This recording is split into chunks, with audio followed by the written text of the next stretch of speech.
हम घर के रोज रोज एक ही काम करके बोर हो जाते हैं, लेकिन वही काम थोड़ा टिप्स एंड ट्रिक्स के साथ करें तो काम आसान हो जाएगा और पैसे का भी थोड़ा बचत कर सकते हैं। इसलिए आज हम छोटे छोटे टिप्स शेयर करेंगे। चलिए फिर वीडियो को स्टार्ट करते हैं। ओम साईं राम। आप सबका मेरे चैनल में फिर से एक बार स्वागत है। आज के टाइम में प्याज बहुत ही सस्ते हो गए हैं, तो हम लेडीज क्या करते हैं, इकट्ठा बहुत सारे प्याज हम घर में स्टोर करके रखते हैं। लेकिन इनको स्टोर करने में भी बहुत सारी दिक्कतें रहती है। अगर इनमें हम थोड़ा भी ध्यान कम देंगे, इस तरह का प्याज में छोटा सा झाड़ पैदा हो जाता है, यानी एक पौधे जैसा लगता है। उसके वजह से ये प्याज सूख जाते हैं और यूज़ करने में भी आसानी नहीं होती है और एकदम गंदे हो जाते हैं। कोई कोई प्याज तो देखिए ऐसे सड़ भी जाता है, जैसे मैं आपको दिखा रही हूँ। तो इसको हम स्टोर करने के लिए एक टिप्स का उपयोग करेंगे। वो बहुत ही आसान है, मैं आपको वो अभी दिखाती हूँ। ये देखिए, एक प्याज लेंगे, प्याज के नीचे वाला जो हिस्सा है ना, उसको हम छुरी की सहायता से कट कर लेंगे। ज़्यादा नहीं कट करना, ऊपर ऊपर का कट करना है। अगर इसका नीचे का पार्ट हम कट करेंगे तो इसके अंदर जो छोटे छोटे पौधे पैदा होते हैं उसकी ग्रोथ रुक जाएगी, ये सड़ेगा भी नहीं।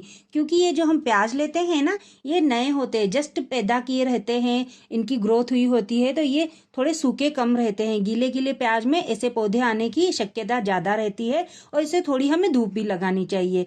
इस तरह की छोटी छोटी बातों का ध्यान करके आपके घर में 5-10 किलो जितने भी प्याज हो आप स्टोर अच्छे से कर सकते हैं। यहाँ पर जो दाल है, दाल अगर हम ज़्यादा स्टोर करके रखेंगे तो उसमें छोटे छोटे कीड़े आ जाते हैं, नहीं तो एकदम पाउडर सा कुछ तो निकलने लगता है। तो इसको भी हमें ज़्यादा टाइम तक स्टोर करने के लिए इसमें डालेंगे थोड़ा सा नमक। आप सोच रहे होंगे दाल में नमक डालेंगे तो बनाते वक्त तो ये ज़्यादा नमकीन लगेगा, ज़्यादा नमक वाली दाल लगेगी। नहीं, जब हम इस दाल को अच्छे से धोएंगे ना तो पानी के साथ वो नमक भी चला जाएगा। लेकिन यहाँ पर हमें ज़्यादा नमक नहीं डालना है। आप देखिए, अंदाजन 1 किलो दाल के हिसाब से 1 चम्मच डाल दीजिए, बस है। ये जो खारापन रहेगा इस दाल में, तो इसमें कीड़े लगेंगे ना के बराबर, यानी लगभग नहीं लगेंगे। इस तरह की नई नई टिप्स के लिए और ट्रिक्स के लिए प्लीज़ मेरे चैनल को सब्सक्राइब कीजिए। अगर आप मेरे चैनल पर नए हैं तो चैनल को लाइक कीजिए और इसको शेयर करना ना भूलिए और इसी तरह हमारे चैनल पर बने रहिए। हम सारी दाल में भी इस तरह नमक डाल के उसको स्टोर करके रख सकते हैं। इसको ढक्कन डाल के साइड में रख देंगे। यहाँ पर जो मैंने चाय पत्ती ली है, ये यूज़ की हुई चाय पत्ती है। आज सवेरे ही मैंने जो चाय बनाई थी उसकी ये चाय पत्ती मैंने साइड में रख दी है। हम लोग क्या करते हैं, नॉर्मली चाय पत्ती के जो पत्ती बच जाती है हम फेंक देते हैं, उसका कोई यूज़ नहीं समझते हैं। इसलिए हम इस चाय पत्ती को फेंक देते हैं, क्योंकि इसका हमें यूज़ पता नहीं रहता है। पहले तो इस चाय पत्ती को हम फिर से एक बार धो लेंगे, क्योंकि ये मीठी वाली चाय पत्ती होगी और इसका ये जो पानी है ना, एक्स्ट्रा जो निकला हुआ है, वो इसको हमें फेंक देना है, रखना नहीं है। फिर से इस चाय पत्ती को हमें छान लेना है। यहाँ पर हमें सिर्फ चाय पत्ती चाहिए, उसका पानी नहीं चाहिए। इस चाय पत्ती को जो हमने छान लिया है, पानी तो फेंक देंगे और बाद में जो ये चाय पत्ती बची है, ये इसको फिर से हमें ट्रांसफ़र कर लेना है इस बाउल में। इस बाउल में ट्रांसफ़र करने के बाद इसमें हम थोड़ा सा पानी भी ऐड कर देंगे। आप सोच रहे होंगे चाय पत्ती के साथ हम अब ये क्या करने वाले हैं।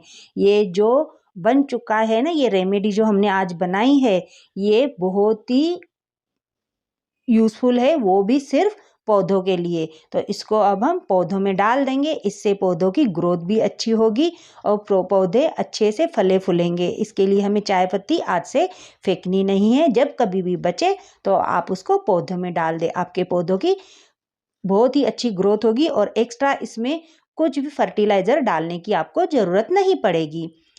जब कभी भी कोई भी सब्जी बनानी हो, सब्जी, दाल, ग्रेवी, उसमें टमाटर हम डालते ही हैं। लेकिन क्या होता है ना, हम जल्दबाजी में टमाटर ऐसे ही कट करके डाल देते हैं।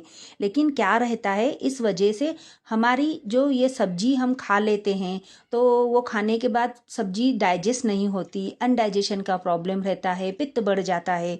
तो ये जो टमाटर है ना, नॉर्मली बहुत सारे लोगों को सूट नहीं होता। तो क्यों सूट नहीं होता, तो इसके ऊपर का जो छिलका है डाइजेशन के लिए बहुत ही हार्ड रहता है।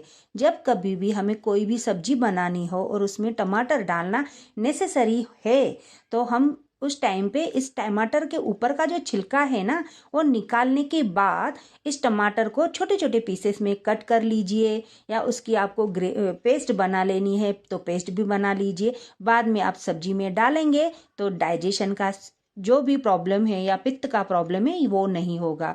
और उसी के साथ इस टमाटर के बीच में जो वाइट वाइट हिस्सा रहता है ना, वो भी आपको कट करके लेना है। इस तरह आप थोड़ा सा ध्यान देंगे ना, तो आपका जो भी प्रॉब्लम है डाइजेशन पित्त का, वो क्लियर हो जाएगा। ये जो छिलका है ना, वो डाइजेस्ट होने में बहुत ही डिफिकल्ट रहता है, इसलिए इसको कट करके फेंक देंगे और जितने चाहिए आप टमाटर सब्जी में डालिए, कोई भी प्रॉब्लम नहीं होगा। हेल्दी सब्जी बन के घर में रेडी हो जाएगी।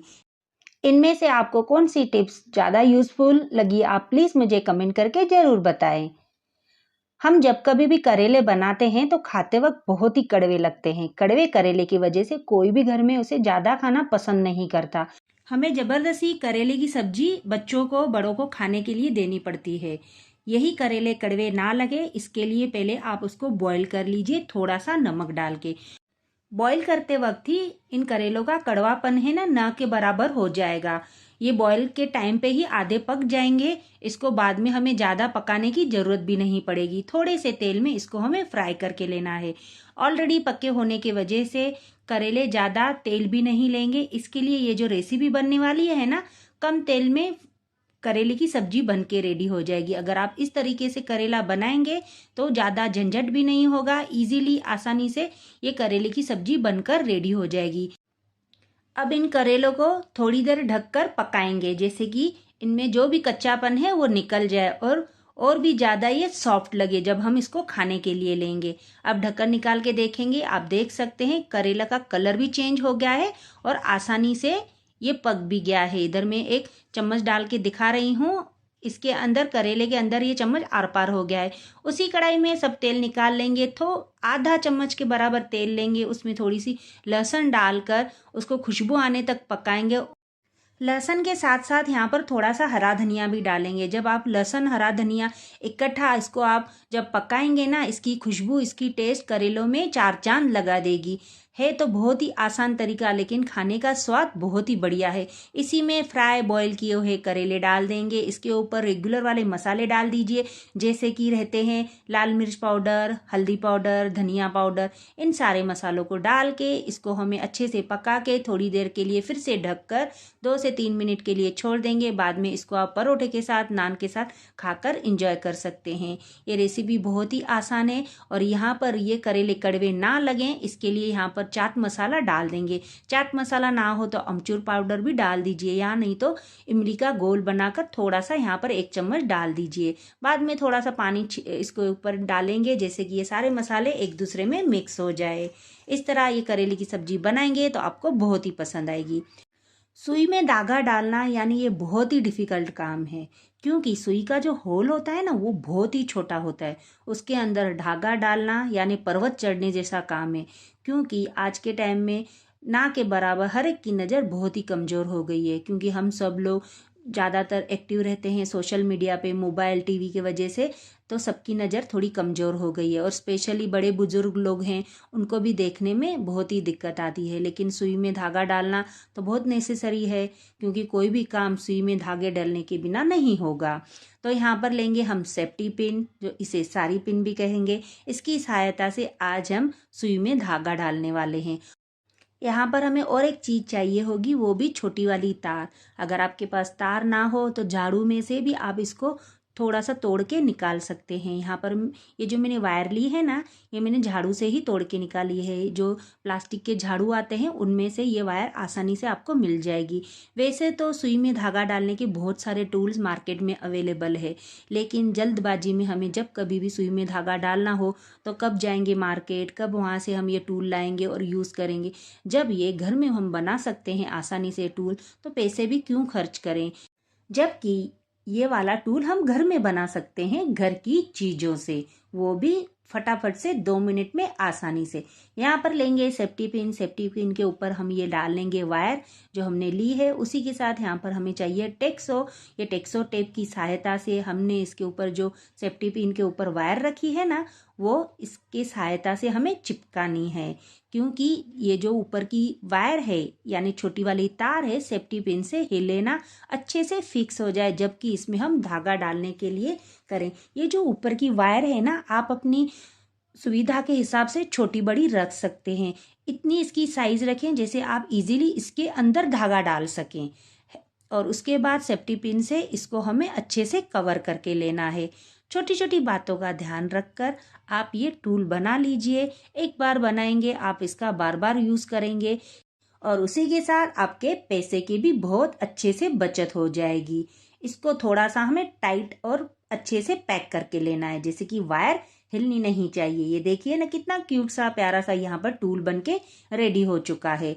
अब यहाँ पर हमने जो ये वायर है ना, इसमें हम धागा डालेंगे। जो भी आपका कलर वाला धागा हो अब इसमें हमें डाल देना है। आसानी से धागा देख रहे हैं ना, 2 मिनट में इसके अंदर चला गया बिना किसी झंझट के। अब इसमें तो हमने धागा डाल दिया है, लेकिन यही धागा हमें ट्रांसफर किस में करना है, सुई में। ये जो तार है ना, सुई के अंदर हमें डाल देनी है धागे के साथ। ये देखिए आसानी से चला गया है, कोई भी झंझट नहीं, कोई बिना मगजमारी के इसके अंदर चला गया। अब हम यहाँ पर क्या करेंगे, एक साइड खींचेंगे धागा, सुई के अंदर साइड हमें खींचना है धागा और दूसरे साइड हमें वायर खींच लेनी है। और इसके बाद धागा धीरे धीरे निकालना है, जैसे कि ये तार के अंदर से निकल जाए। थोड़ा सा हल्का हल्का इसको हमें खींचते जाना है। ये देख लीजिए यहाँ पर सुई में धागा कितनी देर में आसानी से चला गया। कोई सोच भी नहीं सकता, सिर्फ एक सेफ्टी पिन से हमने सुई में धागा डाल दिया, वो भी आसान तरीके से। आखिर तक बने रहने के लिए आप सबका दिल से धन्यवाद। मिलते हैं नए वीडियो में।